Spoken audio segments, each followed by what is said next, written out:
Este es el sistema límbico. Recordemos que el sistema límbico es como el cerebro primitivo, es el que nos mantiene la especie viva. Exactamente. Y es el que nos hace repetir la conducta. ¿Por qué? Porque está compuesto por varios núcleos muy importantes. Uno de ellos, que es muy importante en el consumo de sustancias, así como en los trastornos de la conducta de alimentación, es el hipotálamo. El hipotálamo, que es el encargado del control del apetito y de las neurohormonas. ¿Okay? La amígdala, que ya la comenté hace un momento, que se considera el cerebro emocional porque es el que recibe y tiene estas sensaciones de miedo, huida, ¿no? Alegría, emoción. Pero también tiene muy cerquita el hipocampo, que está encargado de la memoria de recompensa. Entonces, si yo tengo apetito, relaciono una comida con algo placentero y el hipocampo me ayuda a recordarlo, voy a estar repitiendo la conducta. Eso mismo pasa con el consumo de sustancias, ¿no? Estoy sintiéndome tal vez triste y entonces consumo una sustancia, esta emoción se ve disminuida por el consumo de sustancia y recuerdo que si consumo se me quita esta sensación. Ese es el condicionamiento exacto. Y nos vamos a la corteza prefrontal, que está relacionada con funciones ejecutivas y el control de impulsos, ¿no? Que es justo lo que están comentando. Así es. Entonces vean, aquí está toda la liberación de neurotransmisores. Vamos a ver cómo el área tegmental ventral, que es justo también en el sistema límbico, es un área rica en células o en neuronas dopaminérgicas. Por lo tanto, el estímulo libera dopamina. Esta dopamina se va a dirigir hacia el núcleo accumbens, que es justo lo que comentabas, ¿no? Este circuito de recompensa y de placer. Pero no solamente ahí, interviene también la amígdala en la emoción, el hipocampo en la memoria y se dirige hacia la corteza. Normalmente esa es la conducta de placer que puede generarse por alguna actividad que nos guste o por tal vez consumo de sustancias o comida, ¿no? Ahora, estos alimentos ricos en grasas y carbohidratos van a generar estos efectos en la liberación de dopamina. ¿Ok? ¿Ya vieron por qué? Porque está regulado el eje en el mismo lugar donde se regula el consumo de sustancias o conductas placenteras. Cuando comemos alimentos ricos en grasas, también interviene este núcleo, ¿no? El área tegmental ventral, se libera la dopamina y entonces genera el placer. Así es con carbohidratos, con grasas, es justo donde actúan las sustancias de consumo, ¿sí? Actúan en el área tegmental ventral y se van al núcleo accumbens a través de una liberación de dopamina. Y se acuerdan que en imágenes anteriores comentamos que hay una baja en estos receptores de dopamina y por tanto necesito un mayor estímulo para poder desencadenar este circuito de recompensa. ¿Ok? Entonces, esto es que los alimentos ricos en grasas y carbohidratos van a generar estos efectos similares en el sistema de dopamina. Aumenta su liberación y aumenta las conductas que se asocian a la recompensa. Por lo tanto, repito la conducta, ¿no? Y la impulsividad está relacionada con una alteración, una disfunción en el área prefrontal.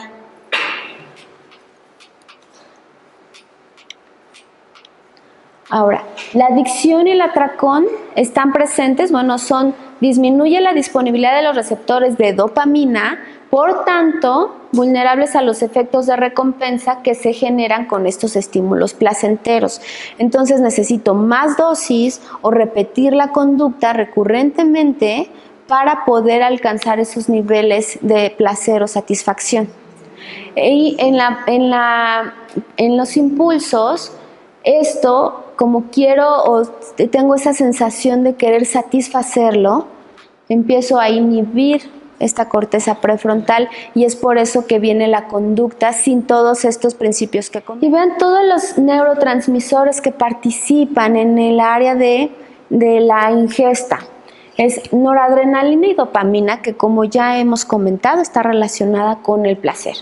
Se van a liberar después de la ingesta en personas normales, ¿no?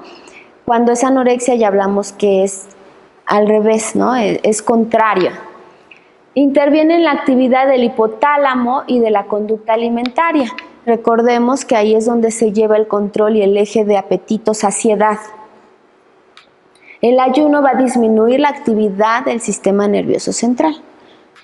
La serotonina, que hace un momento la comenté, el neuropéptido Y y las endorfinas. Generalmente, cuando hay un ayuno, disminuye la serotonina y aumenta el neuropéptido Y. Esto se va a asociar a un incremento de apetito. El neuropéptido Y está relacionada con el apetito. Hay personas que dicen que tengo mucha hambre. En realidad es porque hay hormonas que nos están regulando. Estas y las endorfinas van a interferir en la preferencia de qué tipo de alimentos. Generalmente nos vamos por algo dulces o ricos en grasa, lo cual genera trastornos de la conducta cuando se abusa. ¿Y por qué es esto? Los azúcares y los carbohidratos son muy rápidos, tanto en el metabolismo de los carbohidratos es muy rápido, y el cerebro se nutre de glucosa. Entonces, cuando estamos en un ayuno, lo primero que se nos antoja va a ser algo dulce porque el cerebro tiene que reactivarse, ¿no? Necesita energía, así es. Y bueno, las proteínas tienen un proceso mucho más lento, pero mantienen una estabilidad. Entonces, si empieza a tener una dieta rica en carbohidratos y grasas, lo esperado es que tenga apetito muy rápido, pero hablando solamente del metabolismo de carbohidratos, les va a dar hambre muy rápido, ¿no? Es por eso que una dieta saludable o equilibrada nos lleva a una estabilidad también emocional. Y la corticoliberina interviene también en la hipófisis, es una sustancia anorexigénica y se libera durante el ejercicio. Es por eso que se sugiere también hacer un poco de ejercicio sin irnos al extremo, porque de esta manera también se libera corticoliberina y mejora, por supuesto, también la liberación de endorfinas y esto de dopamina, ¿no? Y vean cómo está regulado. Vamos a partir, está muy borroso, pero yo se los explico sin problema. ¿Se acuerdan que mencionamos el neuropéptido Y? También vamos a hablar de la leptina y la grelina. El neuropéptido Y, que justo aquí está, se va a asociar al incremento de apetito, principalmente de carbohidratos, ¿no? El neuropéptido Y se considera una hormona que va a mandar la señal, ¿no? Se le considera como hambre. La leptina se va a almacenar en grasa. Hay muchos estudios en ratones en donde se observa que en los ratones obesos encuentran cantidades muy amplias de leptina. La leptina y la insulina van a circular por la sangre y son los que van a mantener o le van a dar la información también al hipotálamo para regular este eje de saciedad y apetito. Y la grelina es una hormona que se segrega en el estómago y también va a mandar estas señales para decir, está vacío, ¿no? Tengo hambre. Entonces, así es como inicia. Está vacío, tengo hambre, mandan la señal al hipotálamo y el hipotálamo va a liberar esta sensación de apetito para poder tener una ingesta. Cuando ya viene la ingesta, se va a liberar la serotonina. ¿Qué es la serotonina? Es un neurotransmisor, pero ¿cuál es la función? La dopamina se considera como hacia el placer y la serotonina hacia la felicidad, sentirse bien, ¿no? Satisfecho. Satisfacción. De hecho, el tratamiento de las personas con depresión, ¿no? Se les da antidepresivos que actúan a nivel de la serotonina. Entonces da esta sensación de sentirse satisfecho e inhibe el apetito, ya me siento satisfecho. De esta manera también se libera la dopamina con esta sensación de placer y manda la señal de decir ya, suficiente, ya con eso está bien. Ese es un eje normal. El problema es que difícilmente le hacemos caso a este eje. La serotonina lo que va a hacer es que, aquí tengo una imagen, va a quedar mucho más clara. ¿No? La liberación de serotonina tiene su transportador y se satisface. Sin embargo, cuando hay una liberación continua, llega un momento en que ya no se escucha. Es como en el tema de la dopamina con el consumo de sustancias, ¿no? En donde ya está tan satisfecho que ya no hay están saturados. Y también en la parte donde vimos de la herencia, también hay una alteración en los receptores de serotonina. Por tanto, hay una alteración en esta regulación. Y fíjense, hay alteraciones en los receptores de norepinefrina que están relacionados con esta impulsividad al atracón.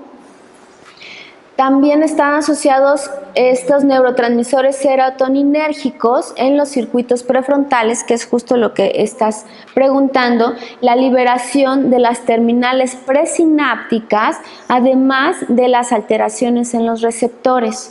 Estas alteraciones también se ven en los transportadores. O sea, no es nada más deja de comer y molestar a las personas. En realidad sí son muchos neurotransmisores que influyen en el control del apetito, ¿no? Y en el eje de la saciedad. Vemos que el triptófano es el antecesor de la serotonina y este está dado, es un aminoácido que nos lo aporta la ingesta. El ánimo de las personas con anorexia, ¿cómo es? En modelos animales se hicieron estudios en donde a los ratoncitos les dieron de comer carbohidratos, pero llegó un momento en que les quitaron el alimento y lo que encontraron es que en la supresión de carbohidratos se presentan síntomas de abstinencia muy parecidos a los que consumen opioides. Entonces, es por eso tan difícil que las personas puedan mantenerse en un plan de alimentación si no es que tienen esa obsesión tan marcada. El objetivo no es ponerlos a dieta para que pierdan peso, el objetivo en el tratamiento es mejorar los hábitos. Si tenemos una dieta equilibrada, si hacemos ejercicio necesario, suficiente, y tenemos horarios muy estructurados en la alimentación, es suficiente para ir perdiendo gradualmente el peso y mantener la imagen que deseen. Por eso, si alguno de ustedes ha estado a dieta, es justo cuando caminan y ya está el pastelito, ya están comiéndose los chilaquiles, ¿no?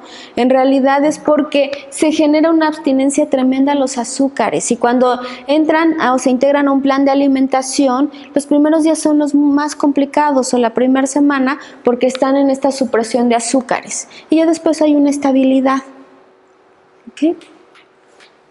Ahora, hay un sistema nervioso entérico que es muy importante mencionar, en donde el neurogastroenterólogo, ¿no?, propone que el aparato digestivo tiene un cerebro, ¿no? Lo llaman, son los neurotransmisores que están a nivel del tracto gastrointestinal y el 95% de la serotonina se encuentra, un 95% se encuentra en el intestino, es una parte muy alta, ¿eh? Va a modular la motilidad, la secreción gastrointestinal, la percepción visceral, que se refiere tal vez al dolor, y otras sensaciones, así como la absorción de agua, electrolitos y nutrientes. Si yo estoy en una restricción de nutrientes, voy a estar todo mi organismo, irritable, de mal humor, sin energía, pero aparte los electrolitos que mencioné hace un momento también actúan, ¿no?, en el músculo y en el movimiento, en el corazón, en la frecuencia cardíaca. Sí, el doctor Gershon, que es el padre de la gastroenterología, neurogastroenterología, refiere que el intestino es un cerebro, hay un cerebro en el intestino por la cantidad de neurotransmisores. ¿Pero qué? Emotivo. Por supuesto, si estamos angustiados y ansiosos, ¿no?, ya me duele el estómago, hay distensión. Esta es la función del sistema nervioso entérico. Y veamos como un resumen de esto que estamos viendo, cómo intervienen diferentes sustancias. Esta es la parte gastrointestinal, esta es la parte del sistema nervioso central, en donde la insulina liberada por el páncreas, la leptina que se mantiene en el tejido graso, ¿no? La grelina que comentamos que está en el estómago, que es el que da aviso de está vacío el estómago, el neuropéptido Y, todo esto interviene y nos lleva hacia el sistema nervioso central, hacia el hipotálamo, hacia la hipófisis para regular este eje. Entonces no estamos desconectados en el apetito con la emoción y con la impulsividad, ¿no? Una emoción genera una reacción. Una emoción genera una reacción, correcto. Y fíjense cómo está la saciedad. Aquí está el tejido adiposo. ¿Se acuerdan que hablamos que ahí encontramos la leptina? Secreta y se va por la sangre, llega por supuesto al sistema nervioso central, principalmente al hipotálamo. El hipotálamo va a suprimir, el hipotálamo va a mandar la señal del apetito para poder sentirse satisfecho, y de esta manera, cuando ya está como lleno, podríamos decir, es cuando dice, pues ya no tengo la necesidad de seguir comiendo. ¿Ok? Este es en la saciedad. La grelina es la que te dice tengo hambre. La leptina, cuando se libera, es cuando le dice al hipotálamo, oye, ya suprime la actividad del neuropéptido Y, que es el que te dice que tengo hambre. ¿Sí? Pero no es específicamente que esté dañada la grelina, es que el eje. Y eso nosotros en esta obsesión tal vez, o por parar una compulsión, o por esta compulsión, o por tener una imagen, es cuando no hacemos caso a este eje, no respetamos nuestros horarios de alimentos, nos mantenemos en ayunos prolongados, en donde cuando hay una reunión no paro de comer y hago sobremesa de 3-4 horas después de una buena ingesta, nunca deja, o sea, no le haces caso a este eje de apetito o saciedad. Por supuesto sí hay un daño, sí puede haber una alteración. Y en los trastornos de la conducta de la alimentación está presente, solo hay que determinar y se individualiza en qué momento, cuándo se relaciona la emoción con el atracón, ¿no? Generalmente la ansiedad o el tiempo o el día no permite sentarte y comer tranquilo. Y entonces esto pues estás tratando de satisfacer, pero en realidad no te das cuenta en qué momento ya el estómago mandó la señal de decir ya no quiero más. ¿Ok? Y bueno, regresamos a esta diapositiva. Los carbohidratos simples, que son de absorción rápida, se va a liberar la insulina, son los precursores, el triptófano de la serotonina, y por lo tanto me va a generar bienestar, me va a disminuir la ansiedad y me va a disminuir la depresión. Entonces está perfecto un atracón, ¿no? Pareciera. Sin embargo, hay que contarnos toda la historia, cómo viene la culpa y mi objetivo de perder peso, ¿no? Es imposible. En esta es una imagen donde se monitoriza la ingesta de alimentos calóricos, y vean cómo sí interviene a nivel del área prefrontal, a nivel del tálamo, así como, bueno, aquí supongo amígdalas también están activadas. Esto está generado por los alimentos calóricos. Estuvimos hablando de los receptores de dopamina, y aquí hay un estudio en donde el consumo de estimulantes se considera como un riesgo, y los individuos con obesidad mórbida tienen una relación negativa con el índice de masa corporal. ¿Esto qué quiere decir? Que está aquí lo explico mucho mejor, está relacionado con esta teoría en donde hay una deficiencia de dopamina y entonces necesito un mayor estímulo para poder saciar y liberar esta dopamina, ¿no? Es donde viene la compulsión a consumir alimentos, o también a la compulsión al consumo de sustancias. Y así es como está este círculo: consumo prolongado, estimulación continua de los receptores, estado de regulación baja, no responde a la presencia de estímulos de recompensa, requiere incrementarlos y alcanza el mismo estímulo placentero, ¿no? Ese es como el resumen de todo lo que hemos visto. Y no sé si esto pueda responder a tu pregunta de si hay una lesión en la grelina. En realidad no hay una respuesta a los estímulos de recompensa y necesito mayor dosis, y por eso tengo esa necesidad de estar comiendo.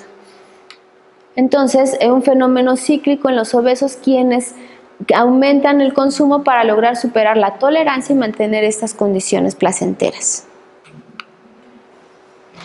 Ahora, se encuentra fundamentalmente a nivel del sistema nervioso central en áreas que determinan alteraciones en la conducta, estos patrones adictivos, la tendencia a depresión o conductas obsesivas, hambre y saciedad, que esto va muy de la mano con las dudas que se están comentando, ¿no? Se hizo un estudio en mujeres en reclusión, en donde se tomaron, de 846 mujeres, que concluyen de estas 552 el tratamiento de rehabilitación por consumo de sustancias, y se trabajó con 107 mujeres que se encontraban en el grupo de prevención de recaídas.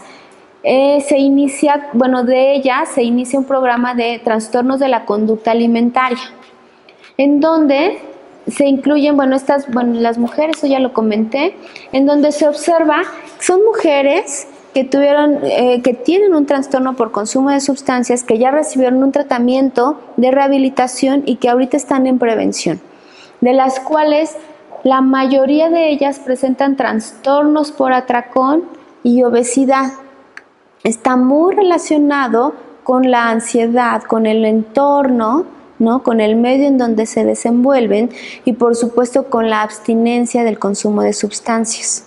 La mayoría de ellas, antes de ingresar al programa de rehabilitación, tenían un peso de normal a bajo, y ahora ya están en esta área de obesidad y el trastorno por atracón. La bulimia está presente, sin embargo es parte del programa, ¿no?, hacer conciencia de que el vómito y todas las conductas que puedan generar un daño, ¿no?, se trabaja sobre evitarlas.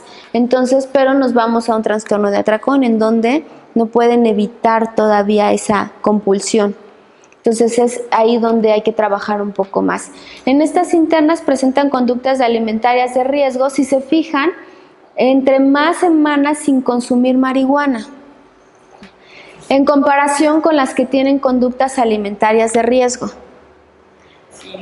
Está relacionado el consumo con las conductas alimentarias de riesgo, y tuvieron mayor nivel de insatisfacción las que no tuvieron conducta de riesgo. Las conductas de riesgo, según Claudia Uniquel, es mantener en 3 meses vómito, laxantes, ¿no?, ejercicio. Entonces, estas mujeres no presentan conductas de riesgo, o sea, no vomitan, no se laxan, no consumen sustancias, sin embargo, tienen un nivel de insatisfacción mayor. Entonces, es una u otra. Estos estudios demuestran una asociación en el consumo de sustancias y los trastornos de la conducta alimentaria, ambos con alteraciones emocional, cognitivo y del comportamiento relacionados con ansiedad, impulsividad y perfeccionismo. Esto dificulta a las personas una adaptación al entorno cultural y social en que viven, y se crea de una manera esta forma de malestar subjetivo, ¿no? La asociación de síntomas existentes se caracterizan: la gravedad de la restricción, generalmente está muy relacionada con anfetaminas, los atracones con el uso de tranquilizantes, sedantes, y las conductas purgativas con alcohol, cocaína, tabaco y múltiples drogas. Así es que los usuarios de consumo de sustancias y trastornos de la conducta alimentaria utilizan las drogas para influir en el apetito y en el peso. Así es que los clínicos, ¿no?, que tratan individuos con dependencia a sustancias, pueden no percatarse en realidad de la prevalencia del trastorno de la conducta alimentaria, y sobre todo porque es algo muy íntimo y generalmente es difícil que se acerquen para tratarlos. Resulta crítico hacer evaluaciones de escrutinio dirigidas a la detección, y no solamente limitar la búsqueda de los trastornos en caso de bulimia, que es sobrepeso, sino hay que conocer los tipos para poder diagnosticarlo. La detección va a facilitar una intervención temprana y por lo tanto evitar la exacerbación de la sintomatología. De esta manera, tanto el trastorno de la conducta alimentaria como el consumo de sustancias, se sugiere un tratamiento médico, valoración y apoyo nutricional, por supuesto, tratamiento psicoterapéutico, terapeuta también en adicción, no solamente en trastorno de la conducta alimentaria, y el programa de 12 pasos. Muchas gracias. Gracias.